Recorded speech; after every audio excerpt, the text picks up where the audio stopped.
ఎంసెట్లో ఎంత మంచి ర్యాంక్ వచ్చినా చాలా స్టూడెంట్స్కి కాలేజ్ సీట్ మిస్ అవుతుంది. ది రీజన్ ఇస్ ర్యాంక్ రాకపోవడం కాదు, ర్యాంక్ వచ్చినా ప్రాసెస్ తెలియకపోవడం. స్టూడెంట్స్ ఏమనుకుంటారంటే ఎగ్జామ్ రాసామా, ర్యాంక్ వచ్చిందా, జాయిన్ అయిపోయామా అని అనుకుంటారు. కానీ రియాలిటీలో అలా ఉండదు. అసలైన ప్రాసెస్ ఎగ్జామ్ రాసిన తర్వాతే స్టార్ట్ అవుతుంది. సో ఈ వీడియోలో మొత్తం అప్లికేషన్ నుండి కాలేజ్ జాయిన్ అయ్యే వరకు ఏమేమి స్టెప్స్ ఉంటాయో క్లియర్గా సింపుల్ స్టెప్స్లో ఎక్స్ప్లెయిన్ చేశాను. ఒక 10 minutes టైం ఇచ్చి ఈ వీడియో కంప్లీట్గా చూడండి, నిజంగా హెల్ప్ఫుల్ అయ్యిద్ది. And try to note all the points somewhere, మీకు కూడా హెల్ప్ అయ్యిద్ది ఫ్యూచర్లో. అండ్ ఆల్సో మీకు ఏదైనా టాపిక్ పైన వీడియో కావాలనుకుంటే లైక్ చీట్ కోడ్స్ అయినా, ఎగ్జామ్ టిప్స్ అయినా కామెంట్ చేయండి, డెఫినెట్గా రిప్లై వచ్చింది. So without any further delay let's start the video. Step 1 application form. నాకు తెలిసి మీరు ఆల్రెడీ స్టెప్ చేసేసి ఉంటారు, సో అందుకని స్టెప్ గురించి అంత ఏం డిస్కస్ చేయట్లేదు.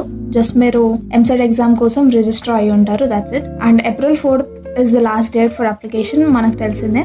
అండ్ ఇంకా ఎవరైనా స్టూడెంట్స్ రిజిస్టర్ అవ్వకపోతే లేట్ ఫీ తోటి రిజిస్టర్ అవ్వచ్చు. Coming to step 2 hall ticket download. So application complete అయ్యాక హాల్ టికెట్ రిలీజ్ చేస్తారు, మేబీ April ఎండ్లో రిలీజ్ చేస్తారు. మీరు అప్పుడప్పుడు అఫీషియల్ వెబ్సైట్లో చెక్ చేస్తూ ఉండండి. అండ్ అందరికీ తెలిసిందే హాల్ టికెట్ని అఫీషియల్ వెబ్సైట్ నుండి డౌన్లోడ్ చేసి ప్రింట్అవుట్ తీసుకోవాలి. హాల్ టికెట్లో name, exam centre, date and time అన్ని డీటెయిల్స్ చెక్ చేసుకోండి ఒకసారి, ఏదైనా మిస్టేక్స్ ఉన్నాయా. అండ్ ఇంపార్టెంట్ నోట్ ఏంటంటే హాల్ టికెట్ మర్చిపోయి ఎగ్జామ్కి వెళ్ళడం అలాంటివి ఏం చేయకండి. Coming to step 3 exam. So exam రోజు ఎగ్జామ్ సెంటర్కి అట్లీస్ట్ 1 hour ముందు వెళ్ళడానికి ట్రై చేయండి. అండ్ ఎగ్జామ్ అయ్యాక ఆన్సర్ కీ రిలీజ్ చేస్తారు, మొత్తం అన్ని షిఫ్ట్స్ అయిపోయాక. ఆన్సర్ కీలో మీరు పెట్టిన ఆప్షన్స్ ఇంకా వాట్ ఆర్ ద ఆన్సర్స్ అని చెప్పి క్లియర్గా ఉండిద్ది, సో దాట్ మీరు రఫ్గా మీ మార్క్స్ క్యాల్కులేట్ చేసుకోవచ్చు. Coming to step 4 result and rank card download. కొంచెం టైం పట్టితే రిజల్ట్ రావడానికి, బట్ రిజల్ట్ రిలీజ్ అయ్యాక అఫీషియల్ వెబ్సైట్లో రిజల్ట్ చెక్ చేసుకొని అండ్ ర్యాంక్ కార్డ్ డౌన్లోడ్ చేసుకోవాలి. ర్యాంక్ కార్డ్ అనేది కౌన్సిలింగ్కి చాలా కంపల్సరీ, సో దాంట్లో మీ మార్క్స్, ర్యాంక్, కేటగిరీ డీటెయిల్స్ ఉంటాయి, ఆ డాక్యుమెంట్ సేవ్గా పెట్టుకోండి. కమింగ్ టు స్టెప్ 5 అసలైన phase counselling phase, right. Result వచ్చిన తర్వాత కౌన్సిలింగ్ నోటిఫికేషన్ రిలీజ్ చేస్తారు అఫీషియల్ వెబ్సైట్లో. అండ్ చాలా స్టూడెంట్స్ ఇక్కడే కన్ఫ్యూజ్ అవుతారు, ర్యాంక్ వచ్చింది అంటే సీట్ వచ్చినట్టు కాదు. ఓకే, కౌన్సిలింగ్ ప్రాసెస్ కంప్లీట్ అయ్యాక మాత్రమే సీట్ అలాట్ అవుతుంది. అండ్ అఫీషియల్ కౌన్సిలింగ్ వెబ్సైట్ రెగ్యులర్గా చెక్ చేస్తూ ఉండాలి. సో కౌన్సిలింగ్ డేట్స్ రిలీజ్ అయ్యాక రిజిస్ట్రేషన్ ఫీ పే చేయాలి. సర్టిఫికేట్ వెరిఫికేషన్ కోసం స్లాట్ బుక్ చేయాలి. మీ convenient date, place and time select చేసుకోవచ్చు. సో ఈ స్టెప్లో అస్సలు కన్ఫ్యూజ్ అవ్వద్దు. మీరు ఆన్లైన్లో చేయలేకపోతే మీ సేవాకి వెళ్ళడం అలాంటివి చేసి వాళ్ళని అడిగితే క్లియర్గా చెప్పి చేసిస్తారు. Coming to step 6 certificate verification process. So help line centre slot book చేసిన తర్వాత ఆ ప్లేస్కి ఫిజికల్గా వెళ్ళి మీరు సర్టిఫికేట్ వెరిఫికేషన్ చేయాలి. ఇది ఆన్లైన్లో జరిగేది కాదు, మీరు మాన్యువల్గా వెళ్ళాల్సిందే.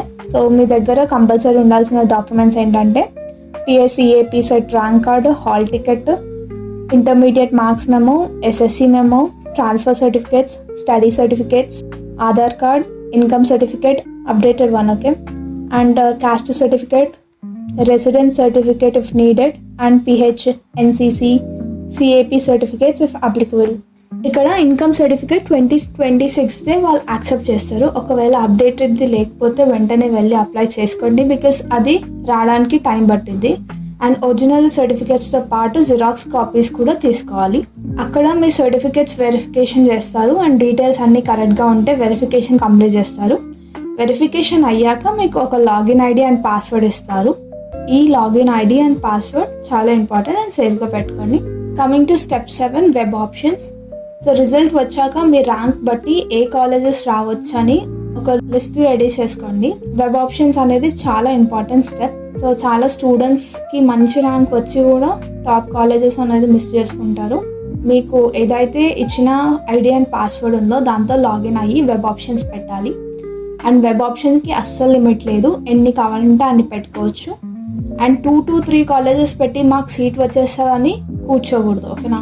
అండ్ ఫస్ట్ మీకు ఎంత ర్యాంక్ వచ్చినా ఈ ఫ్లోలో ఫాలో అవ్వండి, పక్కా వచ్చే ఛాన్సెస్ ఉంటాయి. ఫస్ట్ టాప్ కాలేజెస్, మొత్తం టాప్ కాలేజెస్ అన్ని పెట్టండి. తర్వాత మీడియం కాలేజెస్ పెట్టండి. తర్వాత మీకు సేఫ్గా అనిపించే కాలేజెస్ పెట్టండి. ఐ మీన్ లో కాలేజెస్, Tier 3 కాలేజెస్ పెడితే వాడు అనేది టాప్ నుంచి వెరిఫై చేస్తూ మీ ర్యాంక్కి ఏది వచ్చిద్దో వాళ్ళు అలౌ చేస్తారు. ఆర్డర్ అనేది చాలా ఇంపార్టెంట్. మీరు లీస్ట్ కాలేజ్ టాప్లో పెట్టి టాప్ కాలేజ్ కింద పెట్టారనుకోండి, సో ఫస్ట్ లీస్ట్ కాలేజ్ వచ్చిద్దా అని చూస్తాడు వాడు. అది వచ్చింది అని అంటే అది అలాట్ చేసేస్తారు, ఇంకా మిగతా కింద ఉన్న ఆప్షన్స్ చెక్ చెయ్యరు. సో బీ కేర్ఫుల్, ఆర్డర్ అనేది చాలా ఇంపార్టెంట్. ఇక్కడ నోట్ ఏంటంటే వెబ్ ఆప్షన్స్ పెట్టేటప్పుడు ఎవ్రీ 2 minutesకి ఆప్షన్స్ సేవ్ చేస్తూ ఉండాలి, అండ్ లేకపోతే మీ అకౌంట్ అనేది 24 hours లాక్ అయిపోయింది. So be careful. Coming to step 8, seat allotment. So web options lock చేసిన తర్వాత సీట్ అలాట్మెంట్ రిలీజ్ చేస్తారు. సో మీ rank, category, reservation web options base చేసి మీ కాలేజ్ అండ్ బ్రాంచ్ అలాట్ చేస్తారు. సో ఈ సీట్ అలాట్మెంట్ అనేది 3 phases జరిగింది. మీకు ఒకవేళ phase 1లో వచ్చిన కాలేజ్ ఓకే అయితే phase 2 and 3కి వెళ్ళాల్సిన అవసరం లేదు. ఒకవేళ వచ్చిన కాలేజ్ నచ్చకపోతే వెబ్ ఆప్షన్స్ పెట్టుకోవాలి మళ్ళీ phase 2లో అండ్ phase 3లో. ఆర్ఎల్స్ phase 2లో నచ్చితే ఇంకా phase 3కి వెళ్ళాల్సిన అవసరం లేదు అలా. సో అఫీషియల్ వెబ్సైట్లో లాగిన్ అయ్యి అలాట్మెంట్ ఆర్డర్ కూడా డౌన్లోడ్ చేసుకోండి ఒకవేళ మీకు నచ్చితే, వచ్చిన కాలేజ్ నచ్చితే. Coming to step 9, tuition fee payment and self reporting.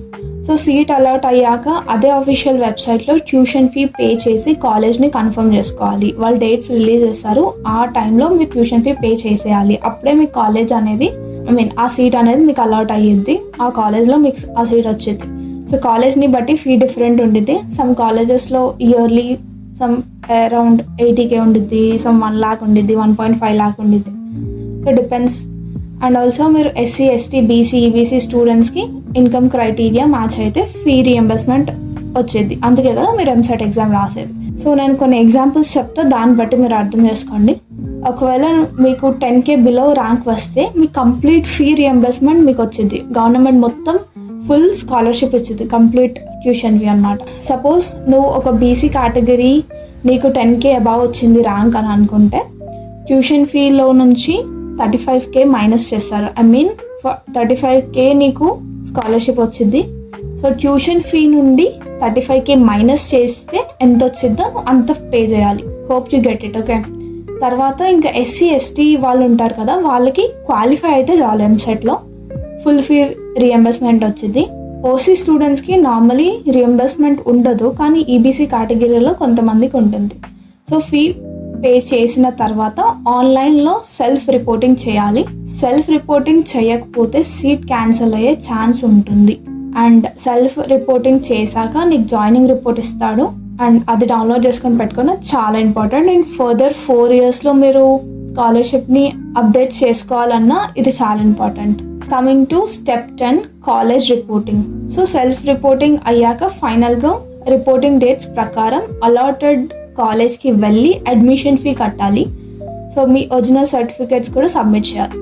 ఫైనల్గా ఇవన్నీ ఫాలో అయిన తర్వాత మీకు సీట్ కన్ఫర్మ్ అయ్యిద్ది, అండ్ ఇంకా మీరు ఆ కాలేజ్లో జాయిన్ అయిపోయినట్టే. అండ్ ఆల్సో మీరు ఈ ప్రాసెస్లో ఏమేమి మిస్టేక్స్ చేయొద్దు, అండ్ ఈ కంప్లీట్ ప్రాసెస్ మన వాట్సాప్ ఛానల్లో డాక్యుమెంట్ ఉండిద్ది. So go check it out, link is in description. మీరు ఇక్కడి వరకు వీడియో చూస్తున్నారంటే ట్రస్ట్ మీ, మీరు అస్సలు టైం వేస్ట్ చేయలేదు. చాలా ఇంపార్టెంట్ ఇన్ఫర్మేషన్ అండ్ చాలా స్టూడెంట్స్కి తెలియని ప్రాసెస్ గురించి క్లియర్గా తెలుసుకున్నారు. ఈ వీడియోలో మీకు ఏవైనా డౌట్స్ ఉంటే కామెంట్ చేయండి. అండ్ ఈ వీడియో మీకు కొంచెమైనా హెల్ప్ అయితే డెఫినెట్లీ లైక్ చేయండి అండ్ సబ్స్క్రైబ్ చేయండి. That motivates me to make more videos on EAMCET. So మీ ఫ్రెండ్స్కి కూడా షేర్ చేయండి, సో దట్ వాళ్ళు కూడా తెలుసుకుంటారు ఈ ప్రాసెస్ మొత్తం. అండ్ ఇంకేమైనా మీకు వీడియోస్ కావాలంటే కామెంట్ చేయండి, డెఫినెట్గా చేయడానికి ట్రై చేస్తాను.